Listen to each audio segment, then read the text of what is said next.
Have you ever had one of those moments where just one night, one conversation, hearing one person's story completely changed the course of your life?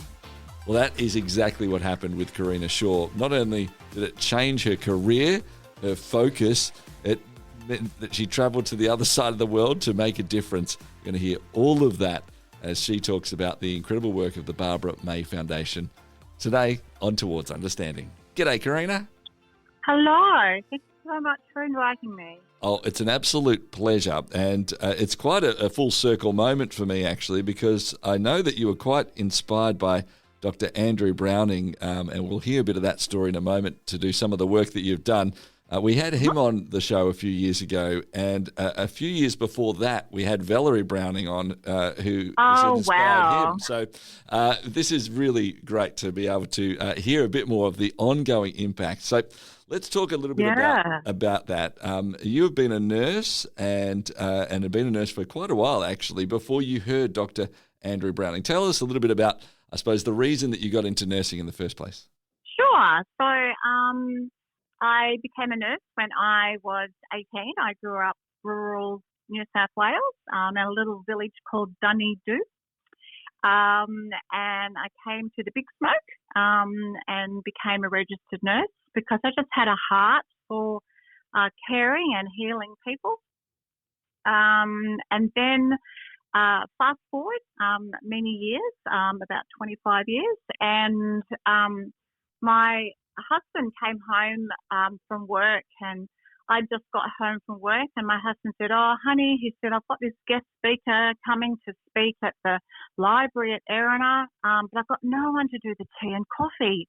He said, "Can you help us out?" And of course, me being a loving, Christian, wonderful woman, said, "You've got to be joking. I just got home from work."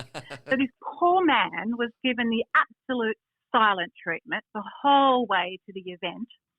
And the guest speaker was Dr. Andrew Browning. Well, oh my goodness, I sat absolutely mesmerised by, this man's incredible journey and the women that were suffering so terribly around the world from preventable things, and children, dying from preventable things.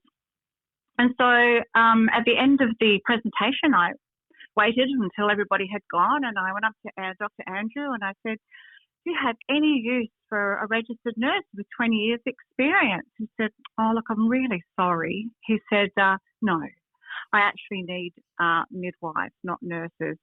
And I said, "Oh, shame." And then he said, "And once you get your qualification," he said, "you need 2 years experience. Not for the reasons that you think." And I said, "What do you mean?" He goes, "You need to have 2 years experience post-grad of delivering healthy, wonderful babies here in Australia in order for you to cope with all of the dead ones that you'll be delivering in Ethiopia." And I took that home, and then a few weeks later, I was reading a book which was talking about the fistula hospitals that Dr. Andrew Browning had been working with, and there was a statement that said, "We don't need more fistula hospitals, we need more midwives on the ground." I didn't even finish the book. I just put the book down, went straight to the computer, and I enrolled to become a midwife with the sole purpose of volunteering with Dr. Andrew's work. Oh, and then I told my husband. Well, what a remarkable moment of how this came about. So, I mean, that's a journey in itself, right? Like, here you are committed and this multiple change in it. Take us through that journey of being a midwife, and then I suppose the experience that was required as you headed over. And we want to talk a little bit about, for those who may not know, what is fistula, why is that important? But let's just stay on your part of the journey first. Yeah, sure. So, yes, I studied at Hornsby Hospital for a year, and then I did 2 years postgrad, and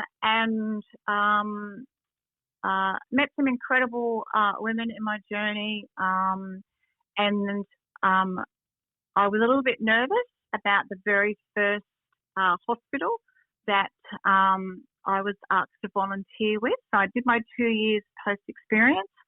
And this little hospital, originally Andrew had the thought of placing an expat obstetrician and a midwife into a public hospital where the mother mortality rate was quite high. And so that was what the volunteer program looked like at the very beginning. This was in 2012. So the very first hospital that we volunteered in was in Mota. It had a population in 2012 of 44,000 people. And the little midwifery unit that they had there, it was just, a long corridor, nightingale type ward. They were losing between 20 and 30 mothers every few months. And this little public hospital had no running water and unreliable electricity. So the program was there for 3 years. I didn't stay for 3 years. I'd stay for 3 months, and then the next midwife would come. And the obstetricians, they tend to stay for 4 weeks, and then they would return to their country and another would come. So there was lots of training and upskilling and putting infrastructure in place. And the staff are just incredible. They're so hungry for knowledge. And after 3 years, Barbara May Foundation then pulled out of this little hospital in Mota and then went to another public hospital. My husband and I returned to Mota some years later, and the lead midwife remembered me, and he came running out and he said, Kareena, he said, we haven't lost a mother in a year. Just incredible. What you must have just been beside yourself during that moment. Well, if ever I needed motivation to give up whatever life looks like for us here in Australia, there it is. It's sustainable, absolutely sustainable by the locals. So then the journey went, Dr. Andrew was given funding to actually build a brand new facility. The first one was in Bahada, and Andrew also performed fistula repair. So just a statistic for you, currently a woman dies every 2 minutes from pregnancy-related causes. That's right now. And 99% of those deaths occur in developing countries. 50% of those deaths occur in sub-Sahara, and that is where the Barbara May Foundation maternity facilities are located. For every mother that dies, another 20 women suffer from a birthing injury like an obstetric fistula. So I think Andrew explained what a obstetric fistula was with your interview with him. So just to recap, lots of women in Ethiopia have a very narrow outlet for the baby to be born through, the bony outlet. So here in Australia, it's a nice, 10 centimetres. And so, very rarely do you have a true obstructed labour where the baby's just not going to fit. But in Ethiopia, it's much, much higher because the shape of the outlet is slightly oval.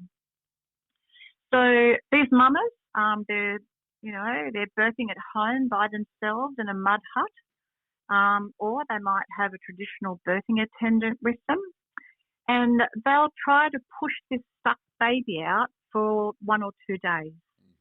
And then they'll probably say, oh, I think we need to start the journey to get medical help. And one of the largest reasons that the mother mortality rate is so high is because they just don't have access to maternal care. So we had one woman in Bahadar who actually walked with a stuck baby in labour for 3 days to get to us to help her. That's 100 kilometres she walked barefoot. So what happens with these women who have these stuck babies is that a small part of the bladder can get trapped between the baby's head and the bony pelvis. And that soft tissue is starved of oxygen and nutrients, and it forms an ulcer, which eventually forms a hole. So it can either be soft tissue from the bladder or soft tissue from the bowel. And it means that when the baby's actually removed, there's now a hole leaking directly from her bladder or her bowel through her vagina. So this woman leaks urine and feces. It's an absolute tragedy for her because they stink. And so their husbands often leave them and they are ostracised from their village. Dr. Andrew Browning specialises in repairing these obstetric related to birth fistula holes. And so any of the new facilities that Dr. Andrew has built, yes, there's free maternal care, there's antenatal care, there is delivery suites, there are theatres for performing caesareans if necessary, but there's also theatres where Andrew visits and performs free fistula repair surgery. And these women's lives have transformed from being absolutely ostracised to being returned to their village, and many of their husbands return as well. It must be a remarkable moment of transformation. So we're going to be back in a couple of minutes' time as we hear a bit more about some of what it actually means after these surgeries, what it means in a culture and a society with one of the ambassadors for the Barbara May Foundation, Kareena Shaw. We've heard about her experience. We're going to talk a bit more about the ongoing impact of this work next here on Towards Understanding. Share your brand, your event, your message across 90 Christian radio stations and major cities in Australia and New Zealand by sponsoring Towards Understanding, hosted by Clayton Bielen. More than 210,000 people tune into Towards Understanding each week, and with just one sponsorship, you'll reach this immense engaged audience. Find out more about this exciting and unique opportunity now on the sponsorship page at positivemedia.com.au. I'm assuming, Kareena, we sort of talked about this idea there that says, well, the surgeries are so important. I want to hear the ongoing impact, especially culturally for families around that. What sort of work is being done around the idea of saying, well, how do we actually help women as well not be trying to labour for 3 or 4 days? I'm assuming more of the hospitals, more of the education is helping with that. But is there a way to actually help them, mostly in, I suppose, Western countries, that caesarean tends to be that help in the first place? How are things going now in many parts of Africa? They make significant inroads. So in 2018, Dr. Andrew Browning was given funding to build a brand new maternity facility with the ability to run fistula camps where 50 women will come and Dr. Andrew will operate over 10 days. And it was in Tanzania, just outside Arusha. So that was in 2018. I revisited there last year in October, and they reported very excitedly that they have 4,000 safe births a year at this facility, meeting the needs of the women from the Maasai tribe. And, these women are amongst the poorest of the poor, and so they just don't have access to maternal care. You also have, culturally, they're very reliant upon traditional birthing attendants. So culturally, it's taken 7 years for them to go to Kivulini. You can have safe birth. So, by going to Kivulini, they can also receive really excellent antenatal care. We have an ultrasound, and we have 2 doctors there who are local doctors that have actually been trained and upskilled by the visiting obstetricians. And so if you have a history of obstructed labour and a deceased baby, then, you're highlighted as someone that we really need to keep an eye on. And so you'll be looked after closer, and then you will be asked to come when the baby is closer to being due. And you can stay at the hospital, and so that you'll either try and have a safe birth, or they'll actually book in a caesarean section. Culturally, for these women, often they're with us for many weeks while they recover from having obstetric fistula repair. And so they're taught skills. So there's a sewing room there, which is non-electricity sewing machines. And so the women are actually taught how to sew. They sew reusable pads for menstruating girls or women post-delivery. Many of the women in the Maasai tribe don't own underwear. And so to have underwear and reusable pads post-delivery is just a game changer for them. And they have this skill that many of the sewing machines are then donated, and they have this small micro business that they can start. Another business that they're taught while they're healing is to make peanut butter, and then they're put into small packets and they sell them in roadside little shops. The other beautiful thing about the women who come for fistula repair is that they're just there for each other. It's just beautiful.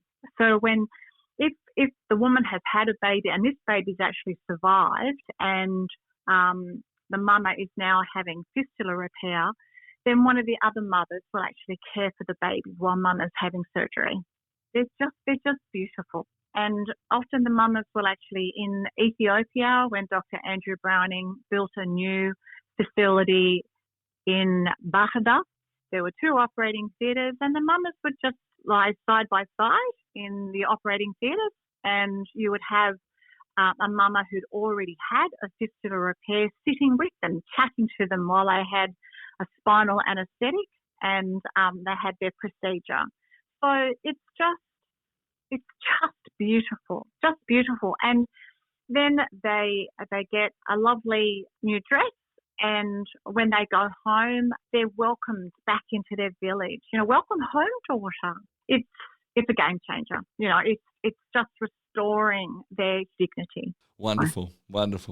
I love that, and I think as you talked about the work of that too, that there's this one aspect that as we live in Australia and New Zealand, that we can sort of understand maybe the surgery part of it. We can understand what that might mean. We can understand the better healthcare and trying to work with people to understand that. But the deep idea of what you're talking about there, that this cultural change, this acceptance back into culture, this ability to actually have, not, as you talked about before, not be leaking, and so therefore not be ashamed in this society, and actually being able to step into things. It is changing, not just for the woman, but also for the family as well, isn't it? Yes, yep, absolutely.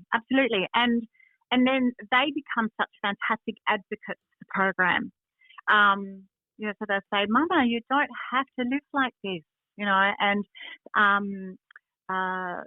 Barbara May has this entire, fistula outreach program where they sort of go out into all these remote villages and, recruit women for surgery, and they pay for the bus fare, and at Kivulini they just go to, and it was just beautiful. So we're sitting in a chapel, and the director of the hospital, who is a local doctor, and she says, okay, everybody, we have 50 mamas arriving over the next 2 weeks. Please make them feel welcomed. Please extend your love.